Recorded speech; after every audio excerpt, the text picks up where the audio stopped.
In today's episode, we're going to talk with Camille Attell about remote work and her remote work school.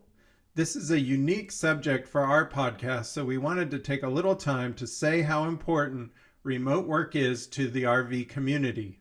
In January of this year, 2021, Harvest Host released the results of a survey they conducted amongst 10,000 RVers. Of those surveyed and of those surveyed who worked, 39% worked fully remotely and 23% work at least part time remotely. That is over 60% of the RVing workers surveyed are engaged in some form of remote work.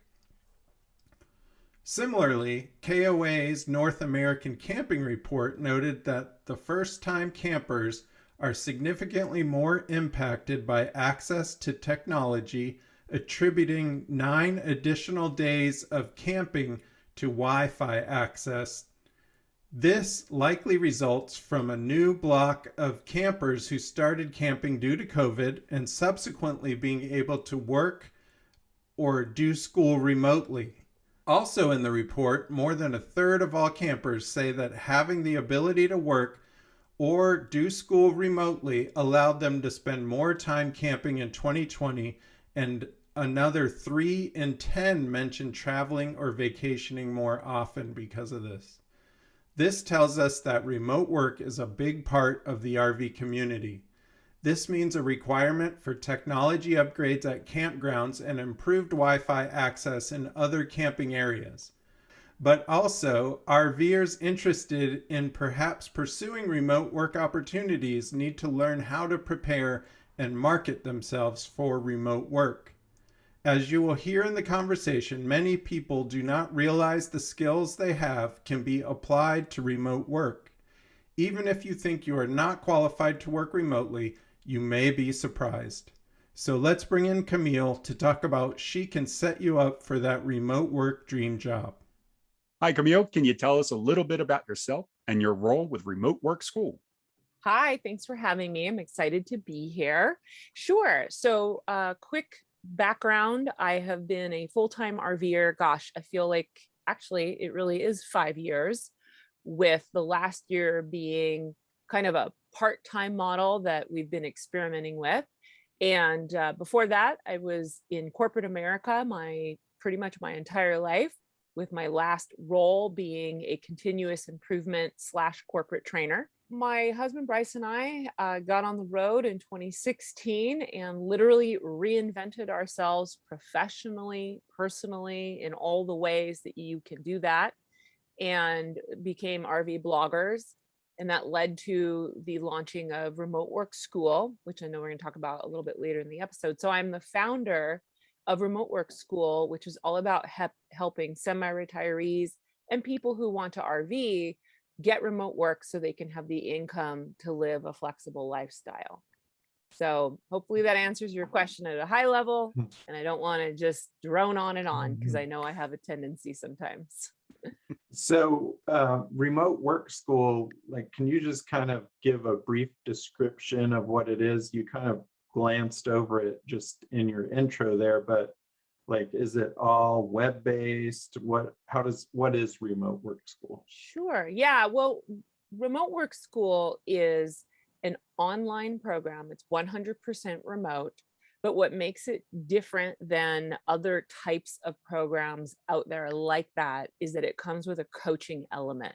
So what happens is people who are at that stage of life where they're trying to figure out what they're going to do, maybe they've left a company or a job, maybe they were downsized, outsized, maybe they were even forced into remote work in 2020. And maybe they didn't like it or choose it or it doesn't pay them enough, or whatever scenario is going on for people. Remote work is the solution to help guide people on that journey. It really is a journey, as I'm sure you both know. You've been on your own remote work journeys over the years. And so not only does it come with a self-study element, it also comes with my direct coaching. And that's important because I've done a lot of programs. I've been designing programs for over 20 years. I've been professionally trained in how to do them. And what I've found out, taking a lot of the ones that are out there today, is that without that coaching element, it's really hard to get the traction that you really do need. So it comes with coaching, self-study, and a whole bunch of other amazing resources like a community of your peers, job leads, and just lots of fantastic things that help people find the right remote work to support their lifestyle. That's awesome. I like the coach part of it. I think that is probably what would attract most people to do the program. I think knowing that they have somebody in their corner that they can reach out to for help and to keep them motivated too. Mm-hmm. Yeah. Not everybody's great at that propelling themselves like that. Mm-hmm. Yeah. So what made you decide to create it? Did somebody come to you? Were you getting a lot of questions, or did you just say, you know what, I'm going to put this out there and see what happens? A combination really of what you just said, but more specifically, I mentioned I was an RV blogger. My husband and I started the blog More Than a Wheelin', which was all about RV travel. And from there, I was surprised that people actually found it and started following me and interacting with me. And they had questions like, how do you work from the road, or how do you make money from the road? And I have a background in career development. I was a corporate trainer, as I mentioned, but all the way back into the 90s, my original job was helping people get off of welfare back into the workforce.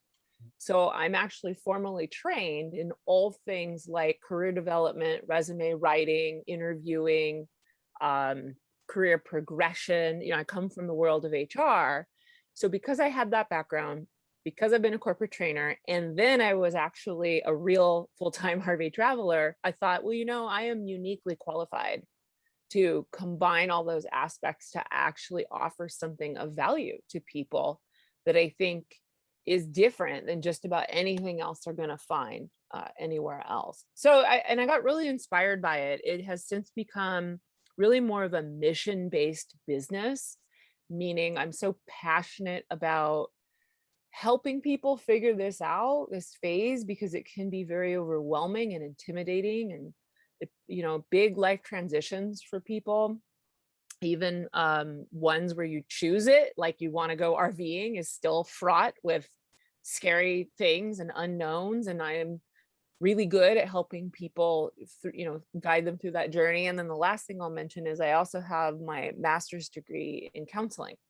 So the coaching aspect of the program really does come from my counseling background in helping people really work through some of those fears that I just mentioned. So really kind of everything you mentioned was kind of the inspiration behind it. And how long did it take you to put this school together? Oh, that is a very, very good question, Sean.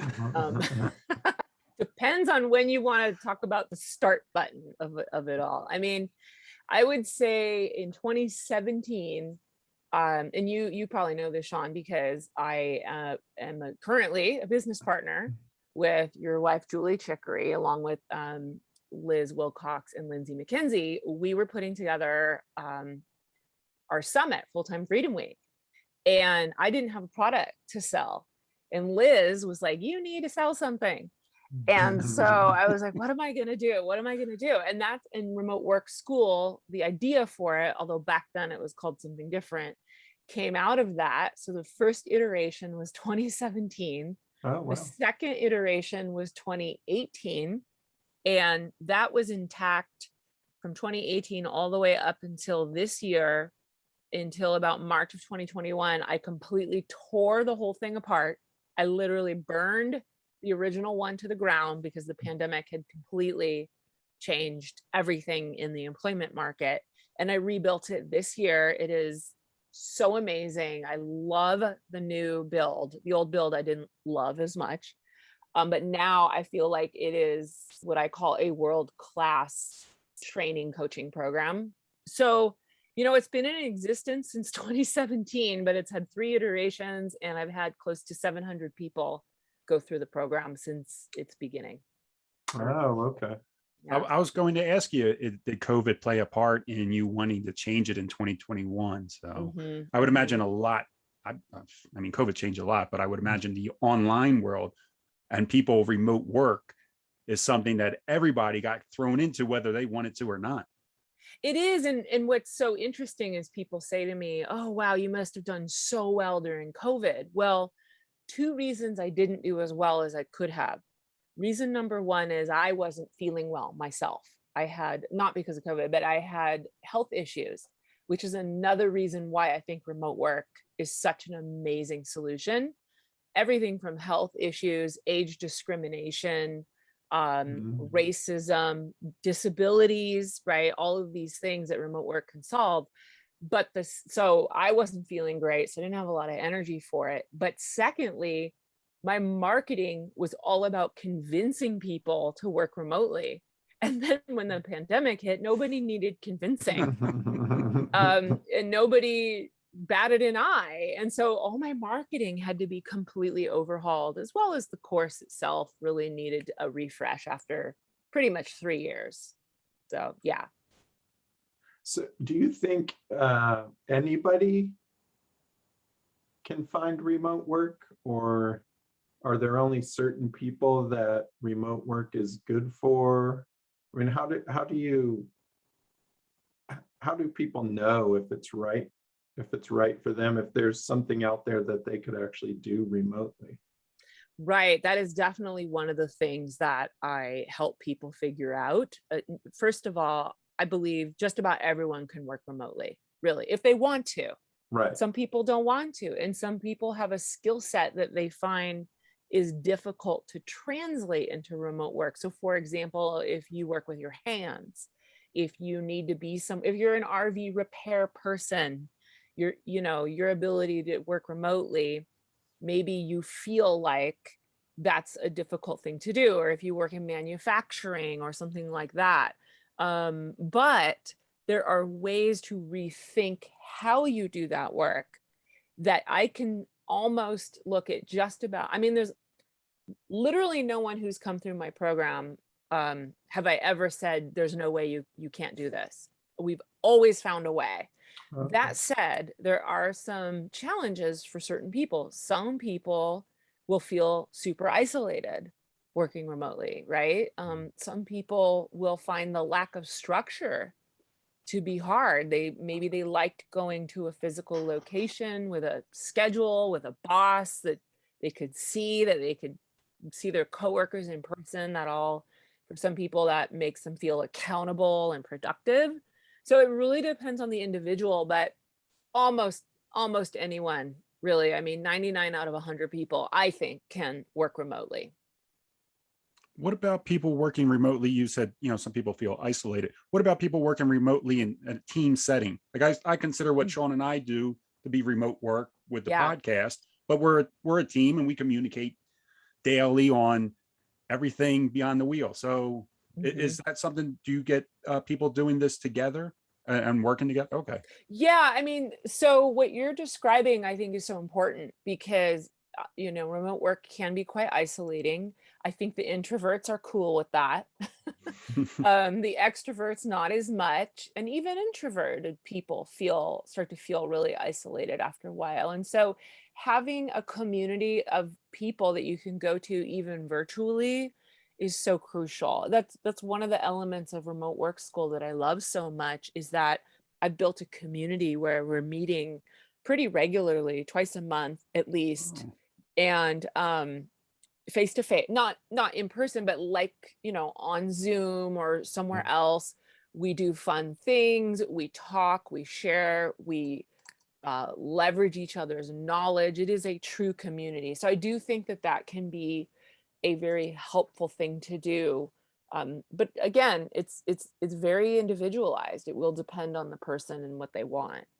But that is an aspect of remote work school, is talking about those things. Absolutely. Yes.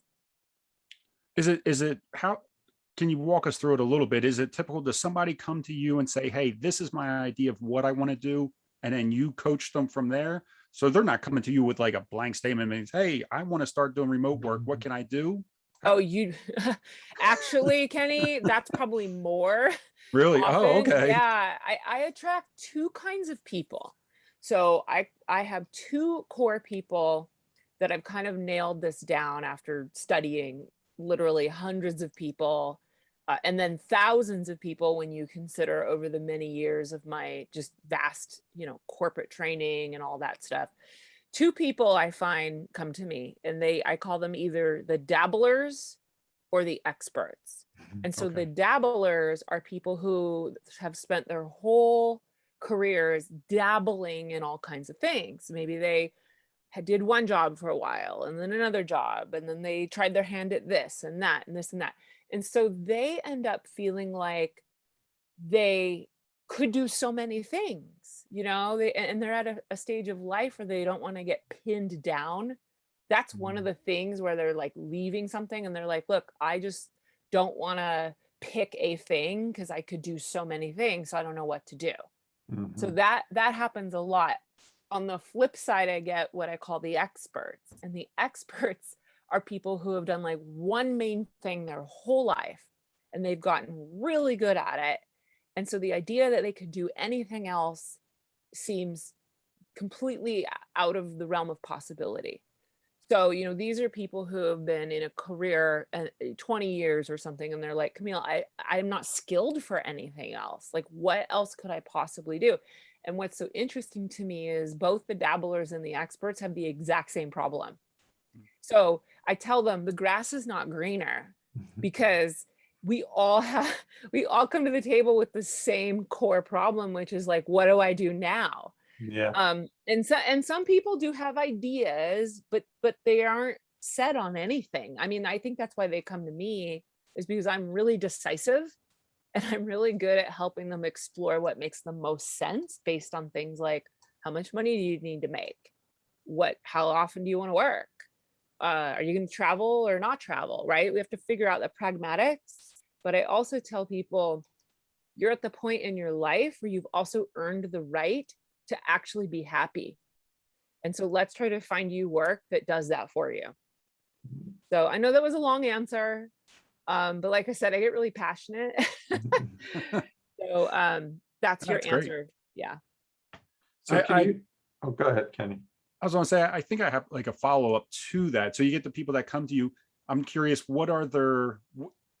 is there a number one fear people present to you and say, look, I really want to do this, but I'm afraid if I do, like, what's the worst that could happen? Mhm. Or there must be. Yeah, I mean, really, it's very individual. I think the experts, their biggest fear is a loss of income, because when you get to that expert level, you're probably your salary has been rising year over year. Maybe you've Mhm. climbed up the ranks of something. You're now in management, director, right? You're at leadership level, maybe, and you're getting paid in a way that's really comfortable. And the idea that if you switch out, first of all, you don't even know what the heck it is you're going to do. And then second of all, how are you even going to get paid the money you're going to get paid? So that group, that's kind of their big fear. I think another big fear is that people feel like they just don't have the skills to work remotely. Mm. And I really understand that, because they fear technology in particular. The reality is those skills, the tech skills, are not that hard to learn. And really, people come to the table with what are called transferable skills. These are life skills, experience skills, knowledge skills that are far more valuable and actually quite easy to figure out what you're going to do with those skills somewhere else. So those are kind of the two big things, like finances and then feeling like I'm not qualified or I don't have the skills to do XYZ. But those fears can easily be put to rest. We just have to get people focused on the right path.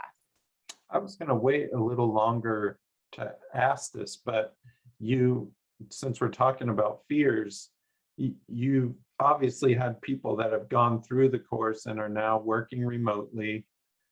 Do they ever say anything about those fears and how they shouldn't have feared that, or that it was, not as hard as they thought it would be? Yes, yes, 100%. I would, not the part about it wasn't as hard as they thought it would be.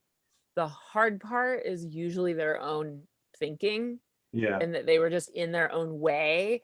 But the easier part is when they, once they realize that they have transferable skills and they just needed to know how to repackage them or talk about them differently, and then they needed to know where to find the right work and then how to position themselves, it's, then they feel unstoppable. They feel like, "Oh my gosh, now not only have I found a job," because it, for me, it's not about finding a job.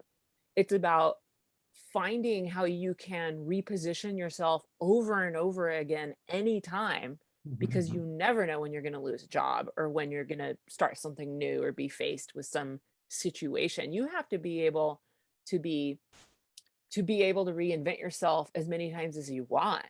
So once they figure out that they know how to do that, they just feel so much more in control, and those fears are a lot lessened. Mm. Yeah, that's a good point. So you do hear from people after taking the course. Do you continue to counsel or coach after they're finished the course? Does that, is that something that part of the service stays on or continues? Yeah, so the way it works is when someone comes into my program, and I call it a program instead of just a course, because I do feel like that what I'm offering is so robust that it kind of goes beyond what a typical course would do. So when they come in, they get the material, all of the learning material that they can do self-paced for life. They get that for life, Oh, okay. but then they get my coaching for 90 days, and that's all one cost. And then if they want to continue with the coaching and the community after the 90 days, then yes, they have an opportunity to just go into a monthly option and stay as long or as little as they want. Okay. So I do have a percentage of folks who are really into that because they love the ongoing coaching and support, and they're growing. They're learning new things. Maybe they've decided to start a business now. Maybe they've got a new thing they want to do, and so that's always an option for people. So kind of walk us through the steps, or the what are the portions of the school or the program that people can expect? Sure. So the way the program is designed is in phases because, as I mentioned earlier, this is a journey and journeys have phases to them. So when people come in, they start with phase one. And phase one is really all about the foundations of why are you even here? And it's not just about getting a job. It really is more about, a lot of people come in and they're at like a decision point in their life. There's something big going on, right? Either they've lost, like I said, lost a job. Maybe their kids left the house and now they've got all this new free time, or they want to RV, or some people just have family to take care of. Maybe they have a spouse that isn't well, or a parent, or whatever. And so there's an inflection point. And so phase one is like, what now? What are you going to do? What does the vision look like for you? What kind of life do you want and need to live? Let's anchor you in that. And then they go through each phase, and each phase then builds upon that with really practical stuff. So in phase two, we get into your skill set, like I just mentioned. So we get into what's transferable, what can transport from one industry to the next, or one job title to the next. What are you good at? Some people don't even know what they're good at. What's marketable, all that kind of stuff. And then we go through, I won't break down every single phase, but it takes them on the journey to finally get them to, okay, now that you're more clear about all these things, how much money you need to make, what you can charge, the hours, work for yourself, work for someone else, business, employment, whatever it is, then they can go on one of two paths at the very end. And path one is, if you want to work for someone else, these are the things you got to get in order to make yourself really marketable. But if you want to work for yourself, and that could be freelance, service-based, a business, whatever, then these are the things you need to get in order for that. And what I found is most people want a hybrid. This is something I've been learning. They want a little of both. They want the stability of employment or paycheck, but they also are ready to try something on their own on the side. And so I have woven kind of those two paths together to give them the variety of what they're looking for. And that's really the way the program is designed and outlined, along with the coaching and then the community where we come together as a group. I'm glad that you took the time to explain all that, because in my mind, this entire time, I've only been thinking about people that wanted to work for themselves. I didn't even think about remote work and working for somebody else. For some reason, when I think remote work, I think of I'm my own boss. Yeah. Type of thing. So that's very interesting. Yeah. And I found that, it again, it depends on the person. Some people, they're ready, they want to go all in on business. But what I have found, even with those people, is even though they want to, sometimes they don't realize that's a pretty involved process. And so while you're on that journey, you still need money. And so you still need money. And so for some people, it's like, okay, well, I'm going to build out that business, but I also need to pick up some freelance gigs, or I also need to just get a little 15-hour-a-week job for the paycheck, right? So you do end up with that hybrid model more often than you would think. Okay. Cool. And how long does it take to go through, like from the first phase to being ready, quote unquote, to engage in some type of remote work, whether that's freelance or working for somebody or doing your own thing? It really depends on the person and how motivated they are. I will say, my background is in instructional design and corporate training, so I know how to create really action-packed yet short, digestible material. And so I have had people go through the program in a week because they're ready, right? And get a job in a week. I've also had people say, I don't need that. I would like to take my time and explore, and maybe they want to take 6 months. Oh, okay. So it really is up to the person and what they want. I've designed the program to be super flexible. Yeah, So that's what I was just going to say. Yeah. It meets people where they are. But I will say that after testing it for so many years, I do feel like the 90 days is a really good time period, because 90 days is enough time to explore, but it's not so long that you lose motivation, and you need that kind of deadline and that accountability to kind of keep you active. Before, I didn't have any real parameters around it, and the people were like hanging out in there for 2 years, and I'm like, why are you still here? Like, I'm happy to have you, but like, you should be working. So the 90 days really does, I feel like that has lit a real fire under people, and they're like, okay, I got to get to work here and really get motivated. I still feel like too that the 90 days gives somebody the opportunity, if they're working full time, that they could work their full-time job and go through the program at the same time on their free time. That I feel like if there's people doing it an entire week, the 90 days, even working full time, is still very manageable. Super doable. I will say that I tell people to block out no less than 1 hour a week, minimum, right? Like just minimum. Just if you want to just inch through the program at a nice measured pace, do an hour a week. It's going to be no problem. But if you want to like really get going, do 2 hours a week. Honestly, like fit in 2 hours a week, and probably in like a month, you're going to make some pretty massive progress. Okay. And then did I hear you say that you help, like after the program is finished, help them find work as well? No, I don't. Now, let me say this. It's not the way you would think. Like, I'm not a recruiter. I'm not a job placement counselor, nothing like that. However, because I have so many networks with so many people, I'm constantly sharing job leads that come up. So many of the people in the program have found jobs through me and my network and the jobs that I'm sharing. And that happens at any time. That happens on day one of the program. And if you stay in the program, of course, beyond the 90 days, then you're just getting access to whatever job leads I'm sharing. But I don't place them like, say, a recruiter would put you in a job. I tried that for a while. Recruiting is no joke. That is a hard job to do. But you're sharing those leads in the community. That's right.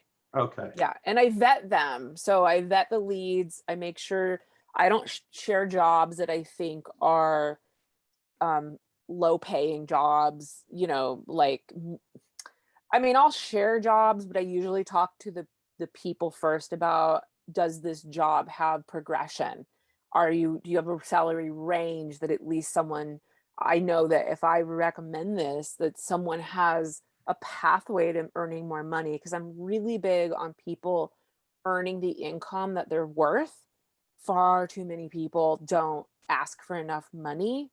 And so the last thing I want to do is refer someone into a job that I think is not paying enough and asking way too much of the person. So, okay. Yeah. So can you tell us, like, what are your top 3 benefits that you've found as you've been working with these folks going through the program? What are the top 3 benefits most people tell you of remote work? You mean like the benefits of them finding remote work? Like, what are the benefits to them? Yeah. What are the benefits, like, not benefits like healthcare and stuff like that, Right. but like personally satisfying type things that they get out of remote work? I mean, I think the number one thing is flexibility. Because again, and I should say, most of the people that I work with are in the age ranges of 40 to 60 years old. And I do get a few that are older. I mean, my oldest member was 73. Wow. Good for Could them. run circles around me, by the way, with Yeah. her energy and enthusiasm. And every now and again, I get younger people too. But my sweet spot is that kind of 40 to 60-year-old range.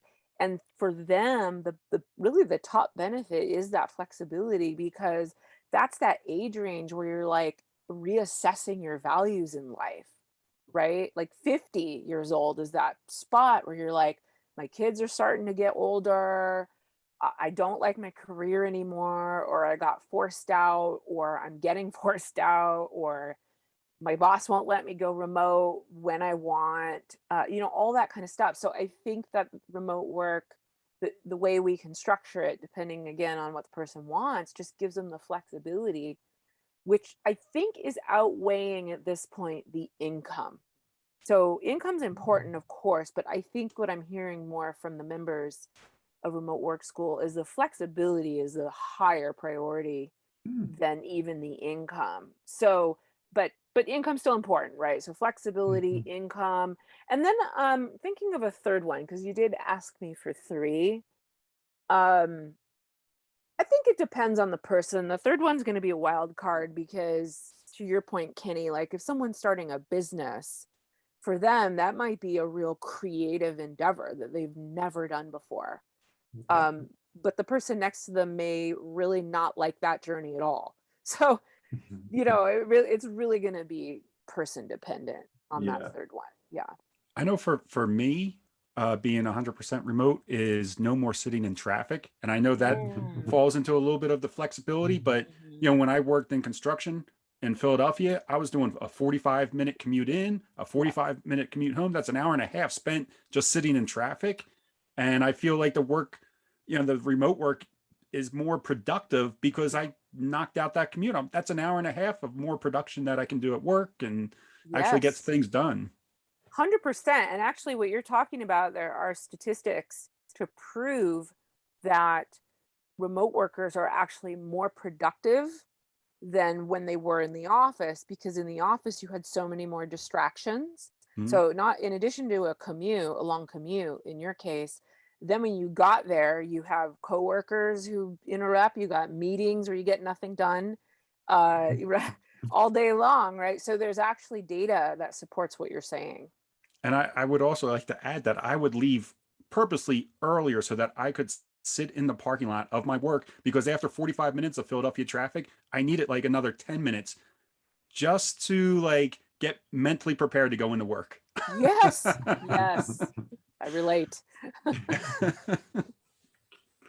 So what's the best way for someone to get enrolled or find out more? I know we're going to have a link to your website on our show notes. Is that the best way for people to find the course? Well, actually, I have something even better than that, because if people are listening and don't know me and they want to get to know me, I offer a free training. Oh, And I great. think the free training is really solid. And I know some people say, "Oh, free training, da da da." I have, really do. I feel like I'm bragging a lot, which I tell people they should be doing more of, by the way. But I really do have a fabulous free training, packed full of value. I've had many people taken it and tell me that it's just as good as paid training. And that's called How to Get Remote Work to Have a Flexible Lifestyle Without Running Out of Money. And so, you want to put a link into that, then that's how people can get to know me. They'll learn some of the tricks of the trade. They'll get some resources and ideas. And then at the very end of that training, I talk about, if they want to join remote work school, all the logistics. So the cost and everything we've talked about here today. So it's a great kind of prerequisite to find out if it's something that can help them. Yeah, I would encourage people to do the free training, because if nothing else, even if you decide not to work with me, you're going to get really solid, valuable information that you can go do something with on your own. So yeah, I would encourage. And how does people that free training work? Is that just like a 1 week kind of training? I mean, what is it based on the same platform as your bigger school, or what can people expect out of it? That's just a 1 hour, maybe like 1 hour, 15-minute, roughly speaking, if you stick around for the, the questions and all of So that. not a huge time commitment. Not at on your part. all. No, you sign up, and you pick a time. You'll, like I think you said you link to it. You'll see there are a couple different times you can choose when it's convenient for you. And you go, and then you'll walk away with some action items, and then you can make a decision on whether or not to work with me in a paid capacity. The cool thing about that is it's not a large investment on people's time or pocketbook, because it's free, but Right. time wise, I mean, an hour to an hour and a half of your time to really get a good foundation is, I think it's great. Yeah. Super. Good. All right. Well, I think that is all of our questions. Is there anything that we might have missed or that you would like to add before we let you go? Oh my gosh, no, I feel like I talked so much. My goodness. Thank you for letting me talk about this and share with you. I appreciate your time and interest. And no, I think I've really said everything that everyone would want to hear in this episode, I hope. Yeah, and we'll have everything for people to get started with that free training. We'll have it all in the show notes, and they can just jump right in and get a feel for you and for remote work school and get started. Awesome. Thank you. We want to thank Camille for coming on the show. If you have been thinking about remote work, Sean and I can tell you it is great, but it does come with some challenges and a learning curve. And that is where Camille's remote work school is going to really help you out. I love that she is offering a free startup version. This will really help you decide if going in the direction of remote work is right for you. We will have a link in our show notes so that you can easily find the free training. We want to wish you all safe travels, and we will be back in 2 weeks with another great episode.